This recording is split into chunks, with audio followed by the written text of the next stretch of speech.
ears for? I use my ears to hear. What do you use your knees for? I use my knees to dig. Okay, bye Gracia. Okay, bye Ella.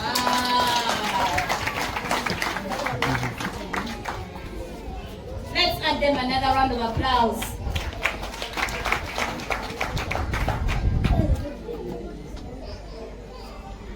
Remember, this is middle class. Hello children. How are you? I'm fine. You are going to tell me the shapes, okay? Yes. What is this shape?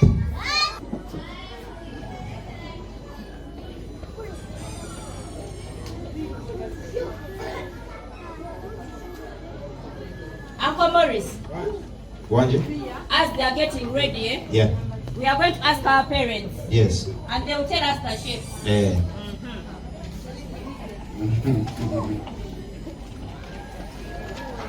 We first show the children First, show the children. and then decide. Children, have you seen that shape? Mention it? Parents, what is this shape? A what? An oval. Someone said that. Thank you. An oval. Okay, Uncle Morris is showing you another one. Ebyokya ku katale ka Brand Property Services Limited abasangibwa ku MT Building okuliraana mu Gulumaze Empire Zana balina ennyumba ya bedrooms 4, sitting room, dining room, efumbiro so ng'eriko ne boys quarters. Eno eriko ekyapa ng'eri ku bugazi bwa decimals 25 esangibwa Kitende ku Lwentebe ng'egula obukadde bw'ensimbi za Uganda 750. Tulina yiika 10 ku lubalama lw'ennyanja Eggaluga ng'osobola okugula okutandikira ku yiika 3. Bw'anoonya okuzimba beach apartment ez'omulembe n'ebiringa ebyo tusaanye kusubwa ttaka lino. Apartment kw'okomya amaaso ng'eri self-contained nga buli mwezi esoloozebwamu obukadde bwa siringi za Uganda 18 ng'eno esangibwa Kiwatule etundibwa kawumbi kamu ne miliyoni za Uganda 8. Tulina ne plot za estate ng'ofunirako n'ekyapa. Tulina Nakwero Gayaza eno 5 ku 10 ya miliyoni 65 kuliko amazzi wamu n'amasannyalaze. Kiyunga Mukono 5 ku 10 ya miliyoni 2 nga nayo tukuwa n'ekyapa. Mukono Buddugala 5 ku 10 ku miliyoni 35 ate nga nayo tukuwa n'ekyapa. Tobonaabona ng'onoonya ettaka jangu ku Brand Property Services ofune ettaka eryesigika. Tusange ku MT Building okuliraana mu Gulumaze Empire Ezzana. Don't tell them. Parents, what is this shape? Not this side now. This side. Zigzag as a shape. Hey. Somebody has the best answer. It is a zigzag. Hey. Okay, catch your I hands. see sound at the end of that. It's not zigzag. Hey, waliwo engeri gye basomamu leeta ennaku zino kozesa What's that sound? zakwekanga weekanze So it's a zigzag, not ziggy. zaga. Are we ready? Yes. Okay, they are ready.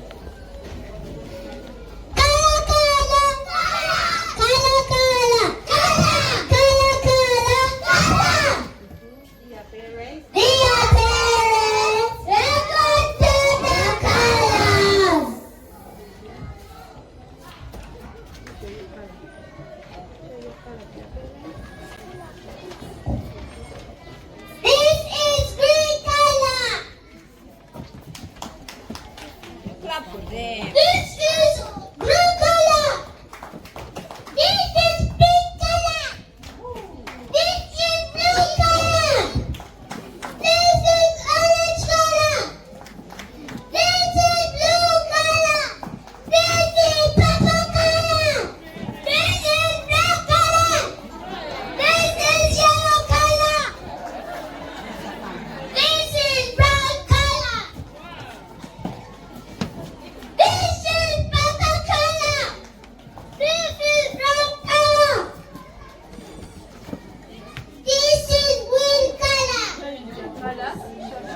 This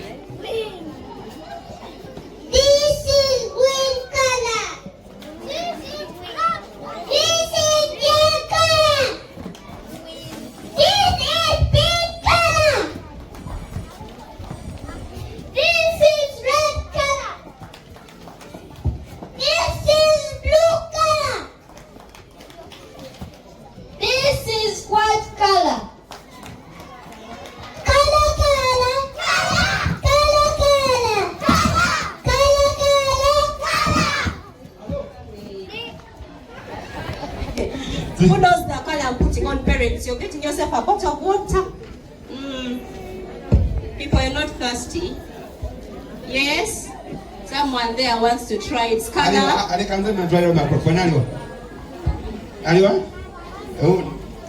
Hey.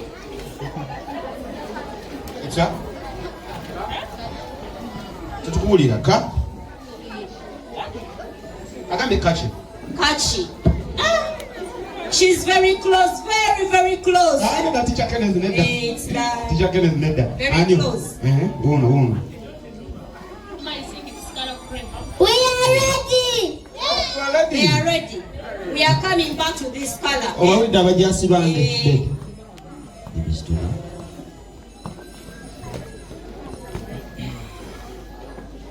Dear parents, we are going to sound and read. Dear parents, we are going to sound and read.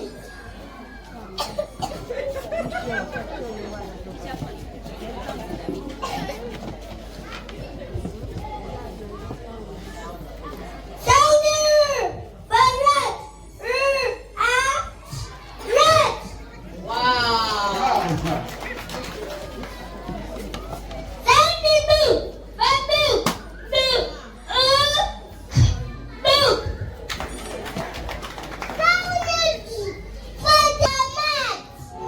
Olamzi, nzejagala ettaka lyange, akakatabu k'abaana bange, kitabwe yakabalekera, omugaga we yayagala katwala. No, I have my projects and I want to use that land. But mommy, that land is not ours. Webanze kuzaala nkoleramu. Nyabo, etekwagala kubalibbe.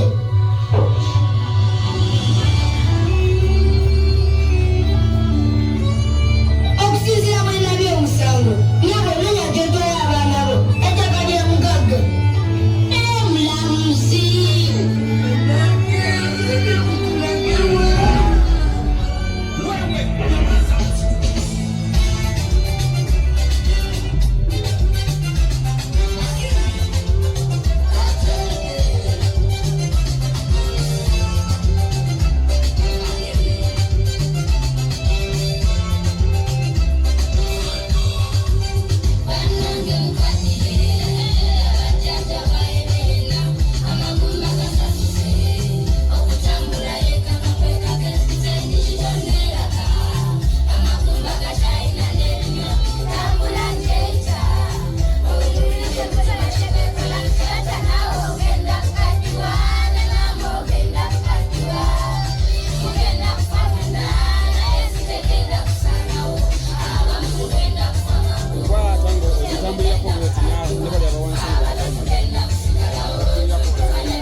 Wow.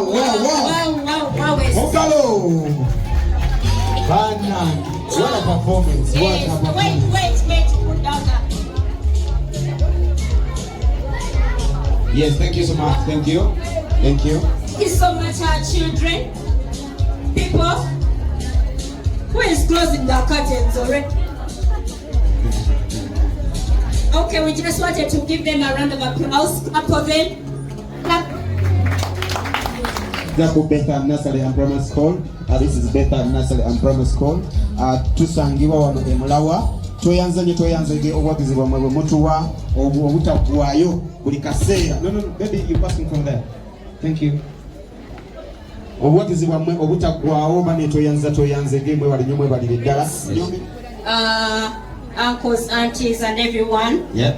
We continue to welcome you. Yes, we welcome you here.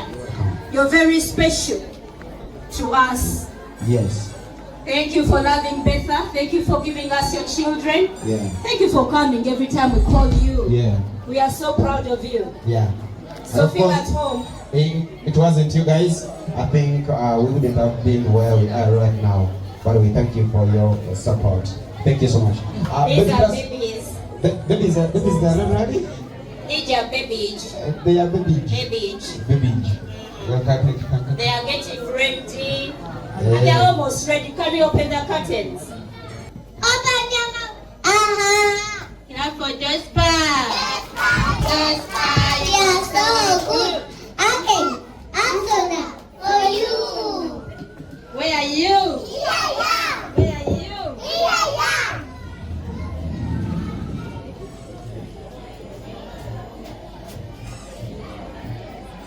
Dear parents, we are going to sound and read.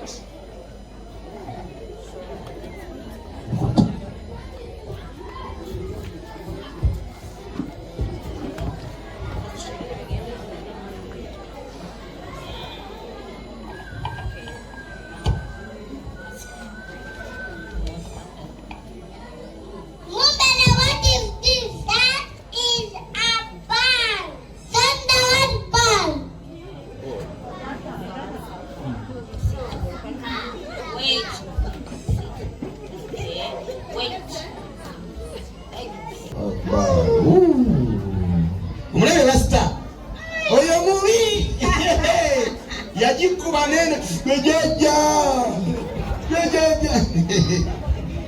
I told you at Betha children learn so many skills. Now they are going to, are they acting? I think they are acting. Okay, let's enjoy. We are waiting for you.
Wow.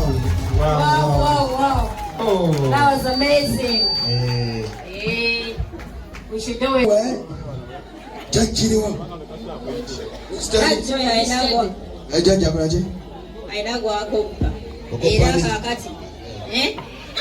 Jaja okopani. Bandana. Ugasikamu.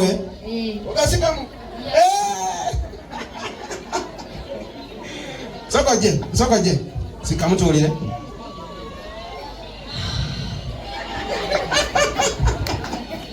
By the way, on a serious note, parents, Yeah. we should always be very careful when we are doing those funny things. Like we should not even do those funny things. Yeah. Our children are copying a lot of bad manners. Here we call them bad manners, but it's a very bad character. Yeah. We should not. Yeah. Kati tunagenda yo. Tuwadde ne performance enungi. Sibe kiriko MC. Sibe kiri. So wonderful. Teacher Margaret, I know what I'm not doing. Teacher Margaret, where are you? Teacher Margaret. Tuli mkuka wefube wa kuzimba P7. Try to look for Tuli Teacher mkuka Margaret. wefube wa kuzimba P7. Mwako ogujja tulina P7 ni wana. Tulina jizimba. You start from where you haven't gone. Whatever you have. Chona. Put in something. Yes. One by one makes a bundle. One by one. Makes a bundle. Yes. Eko MC and MC.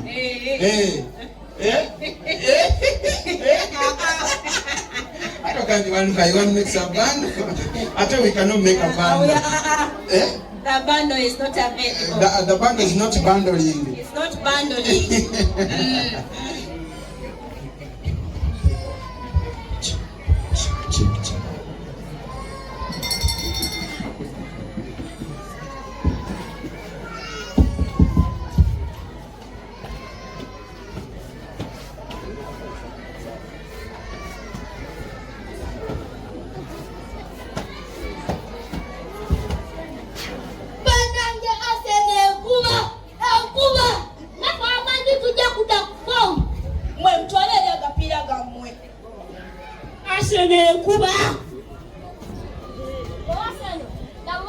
No. Hello, I'm on my job. Hello, friends. Hello, Sentebe. Good afternoon, Sentebe. Kati, I have good news. Nina naulira malungi. Sentebe. Kale, wano agenda tuyamba okulakulanya akatale kaffe. Bagenda sponsoring akatale kaffe. Bagenda kusindikira abambega batubege. They are going to come next prize. Bagenda tubega. Kiba kitegeeza ki? Just remember, discipline is the key. Kiba kitegeeza ki? Mweyise bulungi. Naye Ssentebe ng'obwavu butuluma abagusite tubalaba. Mweyise bulungi wamba mwagala abaguzi bajje. Mweyise bulungi abaguzi bajja kujja. Bagenda sponsoring akatale kaffe. Abaguzi batandika okujja. Remember, discipline is the key. Nze ngenze. Mweraba. Bye, Ssentebe. Bye.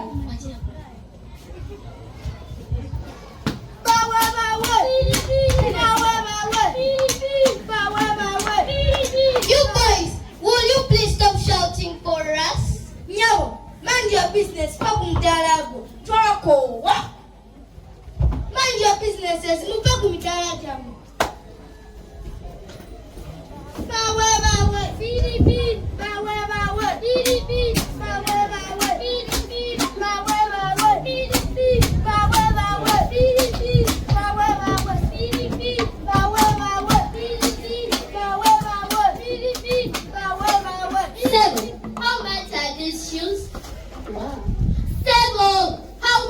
These shoes. Yabo, can you see the price? Oh,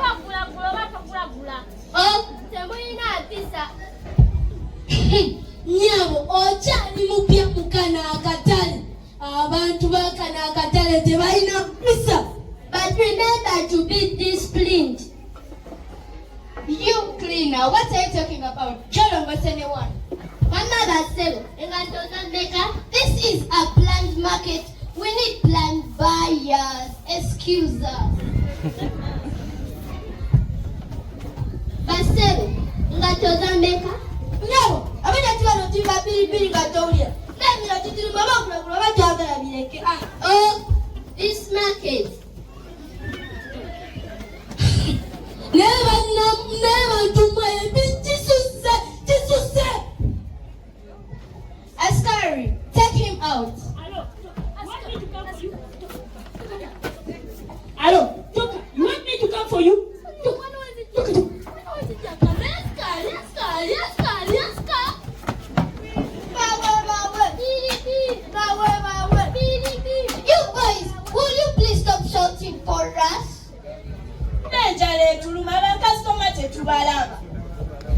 Mwe, isi hapa baganye bakasitoma okuja. Mupa kumidala jamu. Mind your businesses. Bawe. Bibi. Bawe. Bibi. Bawe bantu mwe kwashite muli na mpisa. Yuka wenja. Londa mchupawo. Bawe. Bibi. Bawe. Bibi. Bawe. Bibi. Bawe. After okuba kupacha tuimba. Bibi. Akasonge tubalaba. Sebi kwa yelo kwa. Kanwe tulia lofu. Manyena kuyo stuka mangogole. Yangwa. Kola kwa kulese. Stuka mango. Bawe. Bibi. Bawe. Bibi. We manyena kuyo. Bawe. Bibi. Bawe. Bibi. Lewe. Musaka kola kwa kulese. Yawe. Kwa kuambese ngaye engale kuma. Bawe. Bibi. Bawe. Bibi. Namsayete kama nani? Sebo, kanda beko. Ono sim chain on. Ya nyini.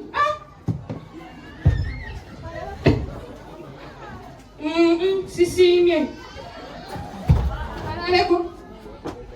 Never know. Sisi. Naka tete kali kwa. Only fake things. Oh my God. No, this is my business. Mulaba akola kimuku wangu amagezi aleka wansi. Nini namutumira n'amaseneka kuma excuse. Askari, check her out. Agende. Mr. Discipline is the Q.U.Y.O.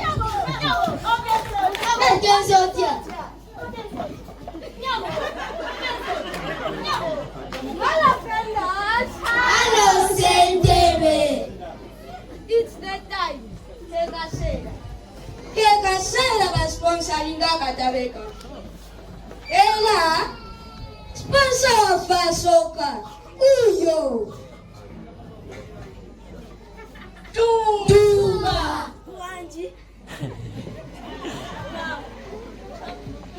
And my name is Dumba. I work with the World Bank.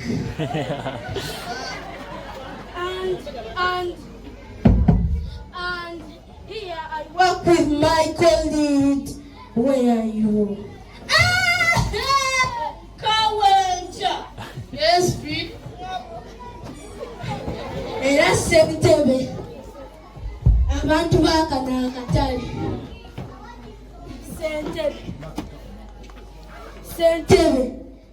Katiwo Bambi sonyiwa. Interview.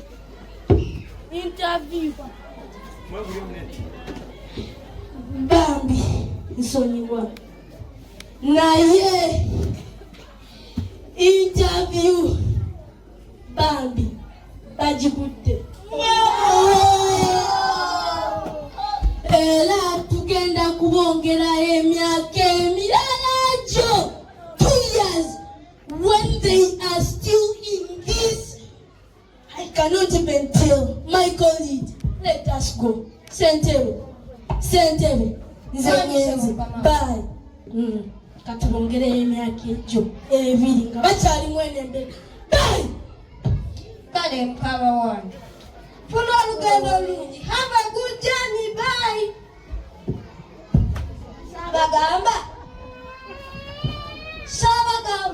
Sabagamba mwayise bulungi. Kati mulaba. Nabagamba mwayise bulungi. Me, I don't study. I need to go back to school. I don't know what to do. I don't know what about the money. Ha! Ninofuna kuno mulimu. I have to get this job. Kuno mulimu ninogu. Kasenge, checha kutukako. Simanyi. Tomanyi. Zezuno bafuna mulimu kuguno bagala bakozi batano okulaba. Ne obuzibu bwabira kanakangwa gonasobo. Nja kusobola. Are you disciplined? I am disciplined. Can you speak English? I can speak English. Omanyi. Kati kifulenti nze mugagadi amosawo omulimu. Fukambira omugaga bamufukamirira. kale mulimu gwange ngenda mbulirayo naye nsaba omulimu awo osobola okukubayo.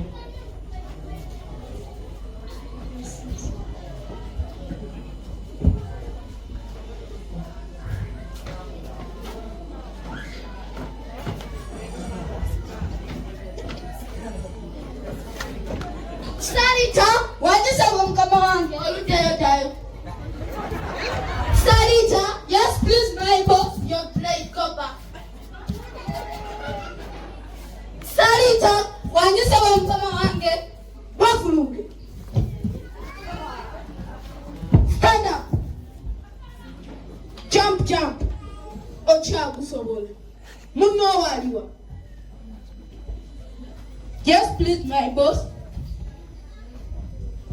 Sarita weba. Sit on him. Muto ina magezi. Yasaba mukama ina. Kuba Sarita engolo. Mukama wange ngasimanyi kuba ngolo. Tumanyi kuba ngolo. Iye. Sarita stuka. Lie down. Tamanyi kuba ngolo. Yes please my boss. Kuba muto engolo. Tamanyi kuba ngolo. Ha! Mukama wange nze ngolo njimanyi bulungi. Muganda wange. I'm sorry. My brother. My job. Shut up. Who talks about this?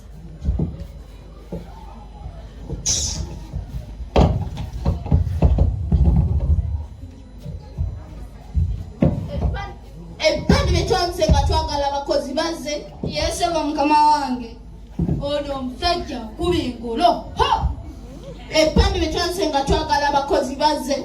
Yesaba mukama wange. Genda obayite.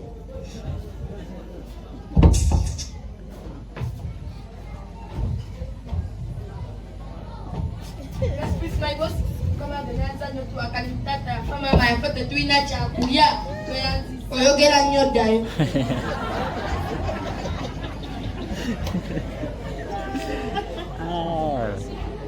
Stand up. Kwate. Hand up. Songo. Bukabu. Ochagusobola. boss. Thank you my boss. Mukana nena kuganda kaketa ago mulimu. Kendo kaiti. Wanyisaba mukama wange. Gonna so fumbira mwana mugagga gwe. Iye mukama wange. Ona sobola. Iye. Will you manage? Yes, I will manage. Can you cook? Can you cook? Yes, I can. Yes, this is yours. Rozabano bano zengenze. Papa.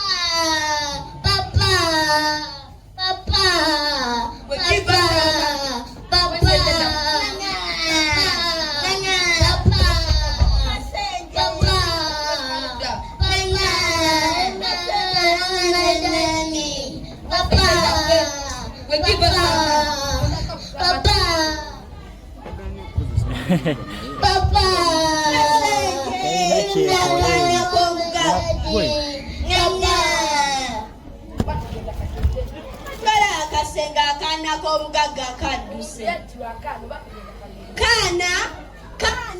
Wama kana, please come back.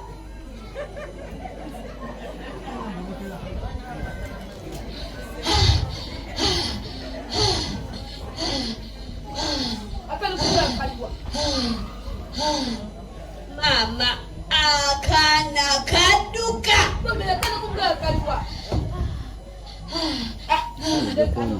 Omusana gujula direct tewali kyekono kyekola gitwedde nkyagina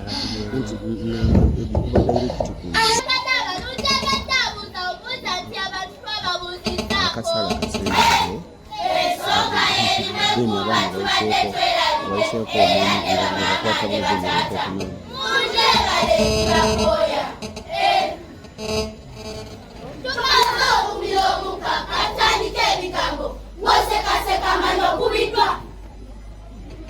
In a week, hours of the night, our fight started with a bite. It was blight and spite, echoes of violence, encircled, enslaved, captured. Our fight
today. As a chairperson, I try to cancel Magumba. Ave Kunjaka. Magumba listened not. He listened not. As Navachala, Sarah came to Magumba Nemugamba. Stop beating your wife. That act is immoral. Magumba listened not. He listened not. Magumba Katesi, Emukaya Kabinyeva, Mukaya Kabinyeva, Nagaya Kabinyeva, Antinata Bulira, Sabaya Bumba, Sawa Wezebuta, Okwale Zinata, Nagale Jenata, Sarah Tumutwala Tita. Okuyamba okusukiride nakono kutama. Noyomera sukali n'omunyo wekuto. Sabuni bangula oba munyamye. N'abaana ne bakuta. Batata mwedeko. Tata Kevina oleta sabuni ne Kevina mulade. Omusawa ky'abaana n'akabuga akatinye. Sonno nalowoozezza obatire kukuta. Namusimobi ayibambe tinka kirebaga. Wewe! Ate kiki? Olubuto lunnuma. N'omusajja yadduka nze yali asoma. Omusajja yanimba at this age, a baby in my womb. At that age, a baby in her womb. Natululire nika yadda nkweteka mumaze katika sente okugula. Maama ayomba alinga tabu. Amaka gasanyusa ebitaterwa. Bw'ogenze kulaya ogenda kuzaala. Taata olutugambako maama anamwambalira. Senkubuke. Vira ku baana. Mama Tobi soko mpulirize. Nendiso omwana, nendiso omukulu. Ddala abasajja kubula. Mama okuma taata nga nange ndaba. Ontendese ki? Empisalo muzisuula. Mulimera balukuba batoka. Beggars musabirize buli wamu. Gavumenti notifiriza obwakabaka bw'essatale ekyalo n'ekikazi ne bazaddeho bafiirize. Tufuweze butya ofuuka Ndula. Ndula bamugamba mu kasooli nti bamu. Nalemera mugaye ku lutaze paka. Ekyamutuka katama ne yongera okubuuza. Gwamuba akafaananyi. Ngambye omwakyuse. Tulibeera musanyu lyasisomba bulira. Tulibira amazina n'embutu ne zivuga. Olw'obwanguzi tulyako ne mulabu. Toba munange njogano badde ogalaba. Toba munange njogano badde ogalaba. Abaffe nalina wagonda terananyuka. Naye ekyo ebisato tebakinyuka. Tetwogera ebisusa ebirimu enjoka. Sikulanga bana batata mutudduka. Munywezere bagambe tebadduka. Batugende tuziike. Oyo atakumira mbeera abatukumire. Mwelaba. Tokubangalo mbadde sinasibula. Mwabakube galamagulu sinagalaba. Bandi mutuwa amagulo tugende tuziike Saara. Sibula.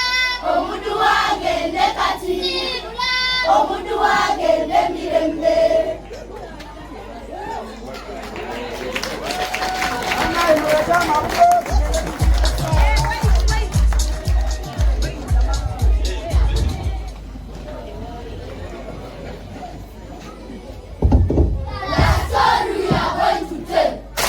It's a sad story about Peter and his sister Rita.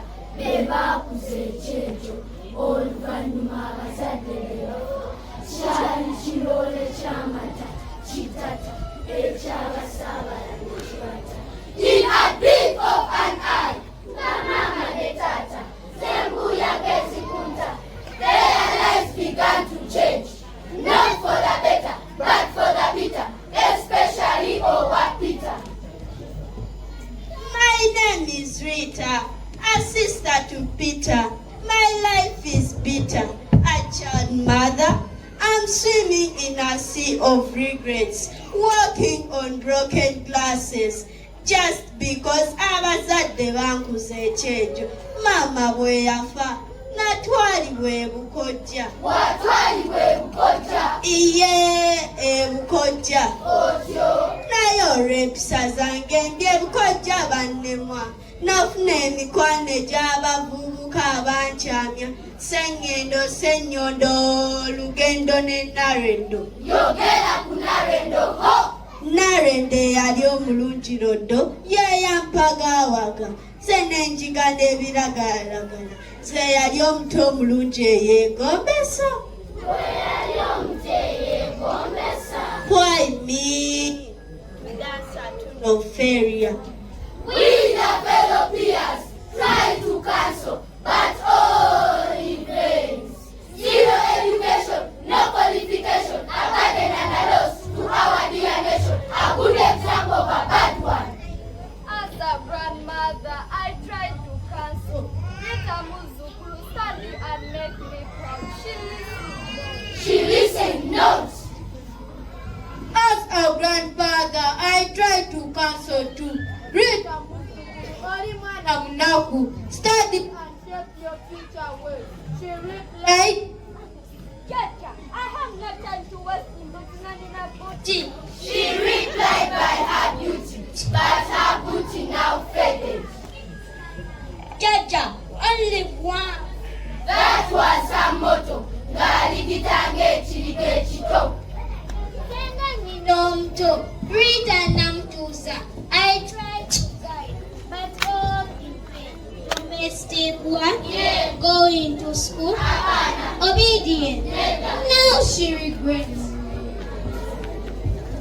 We are in the dark. Captain Asaf. Life is tough. Call it bad luck.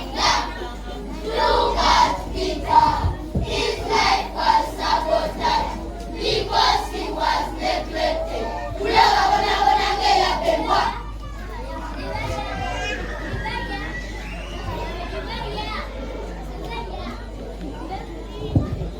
My name is Peter. My life is Peter. Songa n'abazadde sembuya gezikunta kati mbona abona buli omu yannemwa mazima ndi mu bulumi ndagayi jangu mama gwe wankuzanga ekyejo jangu mama gwe wankuzanga ekyejo jangu onyambe gwe wankuzanga ekyejo jangu onyambe